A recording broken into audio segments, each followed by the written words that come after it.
பெங்களூரு. உங்களுக்கு வந்துட்டு நான் என்னோடய கடையை காமிக்கிறேன். வெளியில் போகிறதுக்கு ஒரு மாதிரி இருக்குது. எங்கள் கடைக்கிட்ட எப்பயுமே ஹவுஸ்ஃபுல்லாகவே இருப்பாங்க. எனக்கு போகிறதுக்கு ஒரு மாதிரி இருக்குது. நான் வந்துட்டு அவுட் சைட் காமிச்சிட்டு நான் எதுவும் பேச மாட்டேன், உள்ளே வந்து பேசுகிறேன். வெளியே போகிறதுக்கு ஒரு மாதிரி இருக்குது.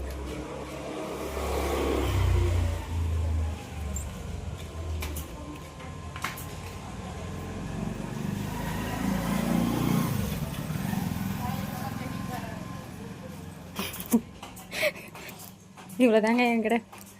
எனக்கு வந்து டெய்லி ரொட்டீன் வந்துட்டு இது பாருங்கள்.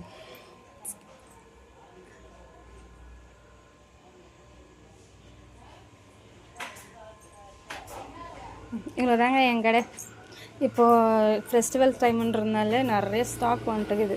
ஸ்டாக் ஃபுல்லாக நாங்கள் கிளியர் பண்ணோம் இன்னும் வித்தின் 4-5 டேஸில். இப்போ பார்த்தீங்களா, இது ஃபுல்லாக காலி ஆகிட்டுருக்கு. ஸோ இப்போ வந்துட்டு டைலருங்களுக்கு இதெல்லாம் ரொம்ப முக்கியமானது, லேஸ் ஐட்டம்ஸு. பாருங்கள், இது என்னோடய ஃபேவரட் ப்ளேஸ். இந்த நூல் பாக்ஸ், இதுன்னா நூல் த்ரெட் ஸ்டாண்டு, இது வந்துட்டு எனக்கு ரொம்ப பிடிக்குங்க. நான் எப்பயும் நிறைய மோஸ்ட்லி வீடியோஸ் போட்டிருக்கிறது இங்கே தான். அப்புறம் இது என்னோட ரொம்ப சென்டிமெண்ட்டான ட்ரீங்க, ரொம்ப எனக்கு பிடிக்கும். அப்புறம் பாருங்கள், இதெல்லாம் நேற்று நாங்கள் போயிட்டு இதெல்லாம் இந்த ஐட்டம்ஸ் எல்லாம் நேற்று வேணுன்றதுனால போயிட்டு நாங்கள் மார்க்கெட்டில் போய்ட்டு நேற்று வாங்கிட்டு வந்தோம்.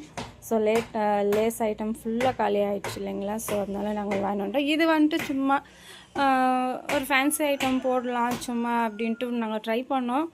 பட் எங்களுக்கு இதில் லாஸ் தான் ஆச்சு. இது இம்ப்ரூவ்மெண்ட் எதுவும் இல்லை. நம்மளுக்கு எப்பயுமே லேஸ் ஐட்டம் எப்பயுமே நம்ம டைலர் தான், அதுதான் இருக்குது போல் நம்ம தலையில். ஸோ இதாங்க என்னோடய டெய்லி ரொட்டீன். நான் வந்துட்டு எப்பயுமே மார்னிங்கில் லேட்டாக தாங்க வருவேன். ஏன்னா நான் ஈவினிங்கில் ரொம்ப லேட்டாக போவேன். 11:30, 11, 10:30 அந்த மாதிரி டைமில் தான் நான் போவேன். அதே மாதிரி மார்னிங்கில் வந்துட்டு நான் 11, 10:30 சேம். அதே மாதிரி நைட்டில் எப்படி போகிறேனோ மார்னிங்கில் அதே மாதிரி தான் வருவேன். இவ்வளோ தாங்க என்னோடய டெய்லி ரொட்டீனு. எப்படி இருக்குது எங்கள் கடை? மோஸ்ட்லி டைலருங்களுக்கெல்லாம் என்ன ஃபெஸ்டிவல் வந்தாலும் ரொம்ப கஷ்டமான விஷயம் என்னென்னா, எந்த ஃபெஸ்டிவலாக இருக்கட்டும் டைலருக்கும் மிஷினில் தாங்க இருப்பாங்க. லீவே எடுக்க முடியாது. எப்போ பாரு ஒரு என்ன சொல்ற, ரொம்ப டயர்டாக ஒரு ஃப்ரெஷ்னப் இல்லாமல் இந்த கொண்டையை போட்டுட்டு மிஷினில் தான் உட்காந்துட்ருப்பாங்க. நானே சின்ன வயசில் ரொம்ப பேர் அப்படி தான் பார்த்துருக்கேன். என்னோடய இதுலேயும் அப்படி தான் நடந்துருக்கு. எப்பயுமே என்ன ஃபெஸ்டிவலாக இருக்கட்டும் நாங்கள் வந்துட்டு மிஷினில் தான் உட்காந்துட்ருக்கோம். எங்கள் லீவ் போட முடியாது, நாங்கள் ஃப்ரெஷ்ஷாக இருக்க முடியாது, நாங்கள் பண்டிகை கொண்டாட முடியாது. எல்லாமே இதிலே தான் ஆகிடுது எங்களுது. என்ன ஒரு கவலை, ரொம்ப கவலையாக இருந்தாலும் சந்தோஷமான விஷயம் என்னென்னா, ஸோ நம்ம ஸ்டிச் பண்ணி கொடுக்குற ட்ரெஸ் அவங்க போட்டுன்னு பண்டிகை பண்ணும்போது நம்மளுக்கு ஒரு சந்தோஷம், கொஞ்சம் குட்டி சந்தோஷம் கிடைக்கும். இவ்வளோ தாங்க. நீங்கள் எங்கே வேணாலும் கேட்பாருங்க. மோஸ்ட்லி நிச்சயமாக சொல்கிறேன், டைலருங்களை வந்துட்டு எந்த பண்டிகை சமயத்துமே அவங்களால லீவ் போட முடியாது. இது நீங்கள் யாருக்கிட்ட வேணாலும் கேட்டு பாருங்கள். எல்லா பண்டிகையிலும் அவங்க மிஷின் மேலே தான் இருப்பாங்க, மிஷின் கிட்ட தான் உட்காந்துட்ருப்பாங்க. அது ஒன்று தாங்க கவலையான விஷயம். மற்றபடி எல்லாம் ஓகே, ஹாப்பி தான்.